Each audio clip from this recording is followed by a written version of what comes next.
सरकार द्वारा पास पॉलिसी में फेरबदल करके, इनडायरेक्ट तरीके से फेरबदल करके, इसकी डिटेल्स मैं आपके सामने रखूंगा। पर उससे पहले नई एक्साइज पॉलिसी के बारे में थोड़ी सी कुछ बेसिक चीजें जो इस संबंध में बहुत महत्वपूर्ण है वो आपके सामने दोहरा देता हूं। वैसे आपको पता है, आपको जानकारी है कि सरकार ने 2021 में मई के महीने में नई एक्साइज पॉलिसी पास की थी। कैबिनेट ने इसको पास किया था। मई 2021 में पास नई एक्साइज पॉलिसी में हमने लिखा था कि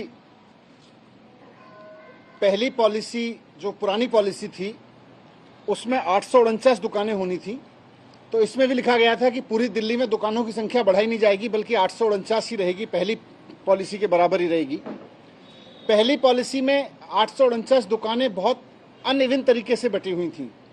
किसी किसी वार्ड में 20-20, 25-25 दुकानें थीं, तो कहीं बिल्कुल नहीं थीं। कई ऐसे मॉल्स थे जहां पर 10-10, 15-15, एक जगह तो शायद 20 दुकानें थी एक मॉल में। कई जगह मार्केट्स में बिल्कुल दुकानें नहीं थीं। इसलिए नई एक्साइज पॉलिसी में एक प्रिंसिपल रखा गया और बहुत हाईलाइट करके रखा गया कि इक्विटेबल डिस्ट्रीब्यूशन ऑफ शॉप्स रहेगा। दुकानें नहीं बढ़ेंगी लेकिन इक्विटेबल डिस्ट्रीब्यूशन रहेगा।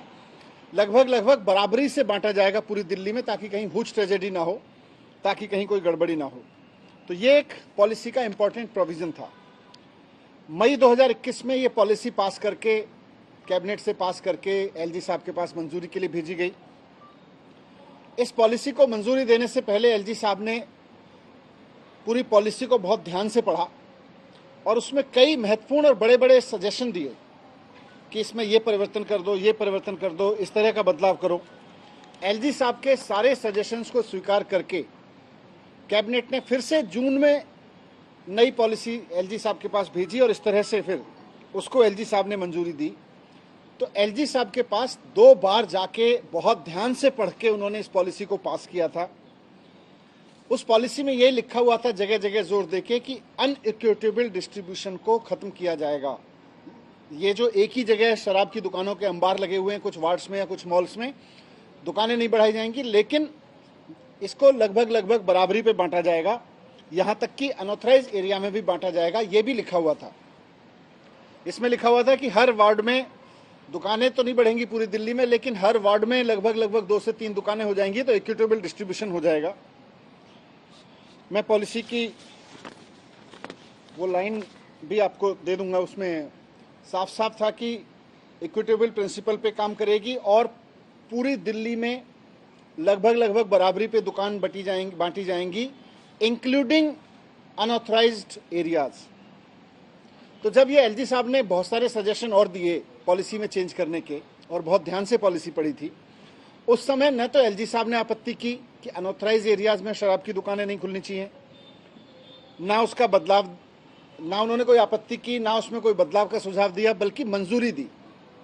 2 बार पॉलिसी को पढ़ के मंजूरी दी, काफी ध्यान से पढ़ के मंजूरी दी।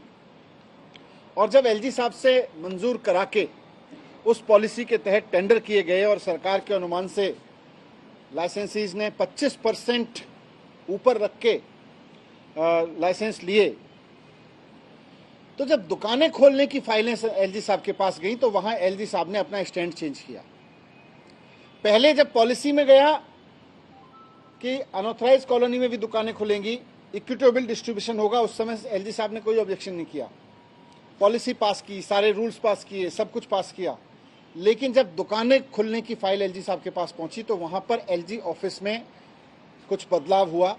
एलजी ऑफिस ने अपना निर्णय बदला।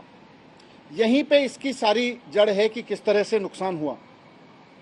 आपको जानकारी के लिए बता दूं कि ये दुकानें खुलने के प्रस्ताव नवंबर के महीने में एलजी साहब के पास पहुंचे, क्योंकि 17 नवंबर से दुकानें खुलनी थी। नवंबर के पहले हफ्ते में एलजी साहब के पास प्रस्ताव भेजे गए। 17 नवंबर से दुकानें खुलनी थी, इंक्लूडिंग अनऑथराइज एरियाज। तो एलजी साहब ने उस समय 15 नवंबर को, यानी ठीक 2 दिन पहले, एक नई शर्त लगा दी कि अनऑथराइज एरिया में दुकानें खोलने के लिए डीडीए और एमसीडी की मंजूरी ले लीजिए। पहले जब पॉलिसी पढ़ी थी तब नहीं लगाई, उनके सुझावों पे पॉलिसी दोबारा पास होके गई तब नहीं लगाई, बल्कि ये भी आपकी जानकारी में होना चाहिए और बहुत ज़रूरी है जानना कि अनऑथराइज एरिया में एक्साइज पॉलिसी के तहत दुकानें खुलती रही हैं दिल्ली में, हमेशा दुकानें खुलती रही हैं, हर साल खुलती रही हैं और एलजी साहब की मंजूरी से खुलती रही हैं। 2015 से मैं देख रहा हूं, मैंने उससे पहले की भी फाइलें देखी हैं, 2015 से भी पहले 10 साल की फाइलें देखी हैं।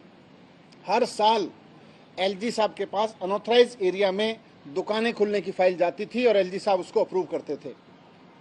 जब पॉलिसी में लिख के गया कि अनऑथराइज एरिया में दुकानें खुलेंगी, उस वक्त भी उसको अप्रूव किया, लेकिन बाद में जब फाइलों के पे अप्रूवल गया दुकानें खोलने के लिए, उस वक्त एलजी ऑफिस अचानक अपना स्टैंड चेंज करता है और कहता है कि इसके लिए डीडी और एमसीडी की मंजूरी ले लो।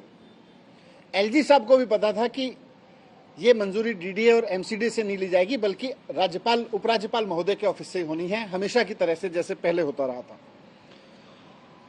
लेकिन उन्होंने बहुत आश्चर्यजनक तरीके से एक नई कंडीशन इसमें लगाई, पूरा का पूरा स्टैंड चेंज किया। उस पॉलिसी में जो डिपार्टमेंट ने तैयार की थी उस वक्त नहीं था, जब कैबिनेट ने पास की थी उस वक्त नहीं था, एलजी साहब ने पढ़ी थी उस वक्त नहीं था, एलजी साहब ने जब मंजूर किया उस वक्त नहीं था।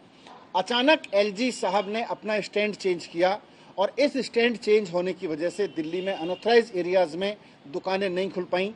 पुरानी पॉलिसी के तहत जहां पे दुकानें खुल रही थी वहां भी नहीं खुल पाई और उसका नुकसान ये हुआ कि जो नए लाइसेंसीज थे वो कोर्ट में गए और कोर्ट ने ऑर्डर किए कि इनसे जो अनऑथराइज वार्ड्स हैं उनका लाइसेंस फीस न ली जाए, उनको रिबेट दी जाए, उसमें उनको रिलैक्स किया जाए लाइसेंस फीस प्रोरेटा बेस पे, और इसकी वजह से सरकार को हजारों करोड़ रुपए का नुकसान हुआ।